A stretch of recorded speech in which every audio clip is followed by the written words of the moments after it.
Bon, bonjour tout le monde, donc cette fois-ci je vais vous faire la présentation d'un de mes MMO préférés, un MMO en temps réel, bien sûr comme tous les MMO, mais un MMO qui n'est pas complexe comme le dernier Star Wars que je vous ai montré. On y va. Vous allez vite vous rendre compte de quoi il retourne. Alors, c'est Grepolis, le jeu par navigateur à l'époque de l'Antiquité. Que là il s'agirait d'entrer mon mot de passe, ce qui serait pas une mauvaise idée. Voilà, on choisit notre monde et c'est parti, super. Oui, enfin super, hein, si on veut. Pour qui veut, c'est super. Voilà, et donc là vous arrivez dans le magnifique monde de Grepolis où vous contrôlez votre ville. Oui, tous les joueurs contrôlent leur propre empire, ce qui est déjà plutôt pas mal pour un joueur. Et donc vous êtes ici sur votre ville, enfin ce qui est censé être une ville. Donc ici avec des bâtiments, des différents bâtiments, qui ont chacun une utilité particulière et que je vais vous expliquer à travers cette vidéo justement. Donc déjà vous arrivez dans votre ville.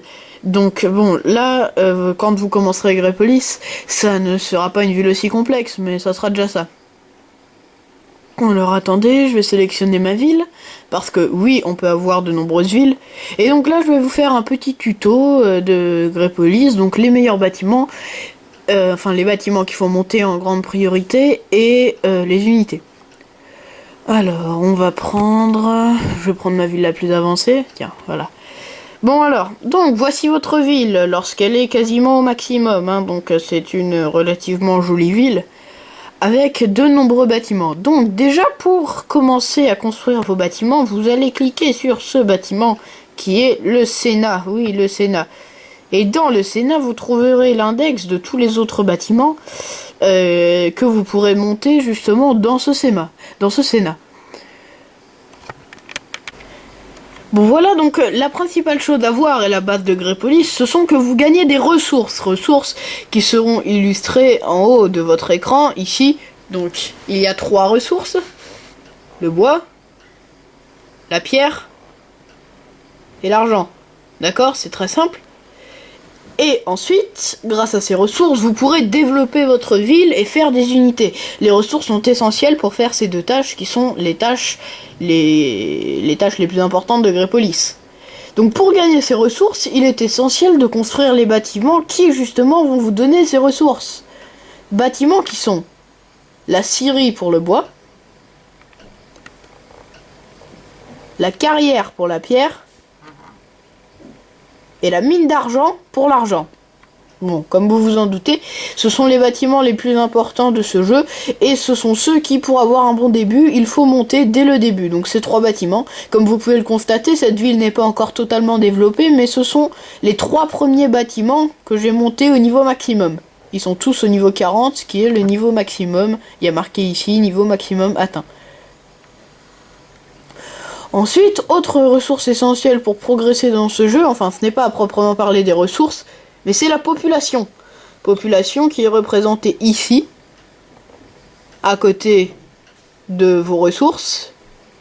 Et cette population qui va vous servir à toutes les choses, c'est-à-dire à monter vos bâtiments. Pour monter vos bâtiments, vous avez besoin d'un certain nombre de personnes, ce qui est illustré, voyons, ici.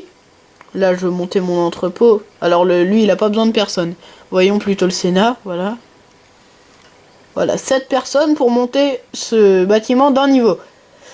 Les personnes qui ne viennent pas tout seuls, comme vous vous en doutez, qui viennent en faisant monter de niveau sa ferme.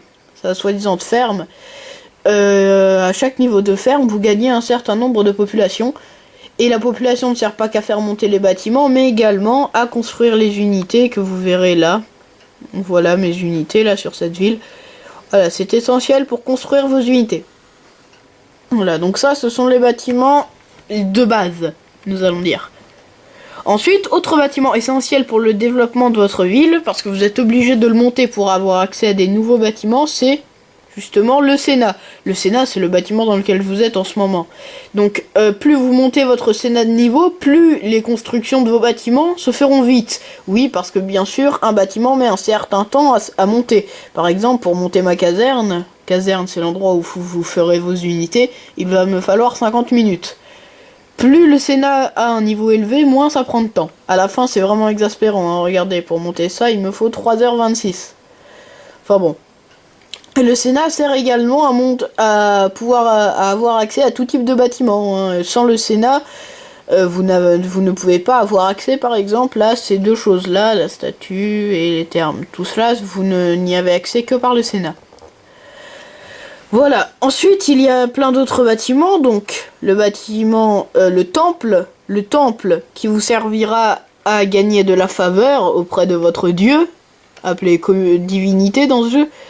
Donc, plus le niveau de votre temple est élevé, plus vous gagnez de faveurs par heure. Ça, c'est les faveurs, là, le nombre. Donc, ça, c'est très utile parce que chaque dieu a des caractéristiques différentes. Il y en a 6 et c'est essentiel. Il y a l'entrepôt. L'entrepôt qui sert à entreposer vos ressources. Donc, il est nécessaire de l'augmenter en parallèle des bâtiments qui rapportent des ressources parce que sinon, tous les matins, votre entrepôt sera plein et ça sera des ressources foutues en l'air. L'académie, donc ça c'est un bâtiment absolument essentiel, c'est dans ce bâtiment que vous aurez toutes les recherches qui vous permettront de faire de nouveaux types de soldats et enfin d'autres avantages. Le port, donc dans le port c'est extrêmement simple, dans le port, hop, c'est ce bâtiment là. Et le port, ça sert à faire des bateaux, donc des bateaux de différents types. Donc ici, on a les bateaux de transport, les birèmes, les bateaux-feu. Et d'autres types de bateaux de transport, les bateaux de colonisation qui servent à conquérir de nouvelles villes, à voler des villes aux gens ou à fonder ses propres villes, enfin bon voilà. Ensuite, on a aussi les remparts. Donc les remparts, là je les ai mis au niveau maximum. Ça c'est essentiel pour bien défendre votre ville. Les remparts offrent un bonus de protection à vos unités. La grotte, ça sert à espionner les villes ennemies en plaçant de l'argent dedans. Le marché, ça sert à envoyer des ressources à d'autres joueurs et à faire des échanges avec des joueurs et des villages. Et la caserne. Donc la caserne ici, alors la caserne c'est un bâtiment essentiel qui sert à construire les unités terrestres, pas navales mais terrestres. Naval c'est le port, donc vous allez dans la caserne, voilà, et là vous avez la liste des unités que vous pouvez construire, c'est extrêmement simple, voilà. Et c'est ici que vous construisez vos unités, hein, ça c'est la file d'attente. Voilà, je vous remercie d'avoir suivi, d'avoir regardé cette vidéo. Si ça t'a plu, je te prie de mettre un pouce vert en bas de cette vidéo. Et si ça t'a pas plu, bah évite de mettre un pouce rouge parce que c'est pas très sympa. Voilà, merci beaucoup. Et à bientôt pour la prochaine fois. Je ne manquerai pas de faire une vidéo également sur les unités et leur utilisation. Allez, ciao, avec un dernier petit zoom sur la Superbe Académie.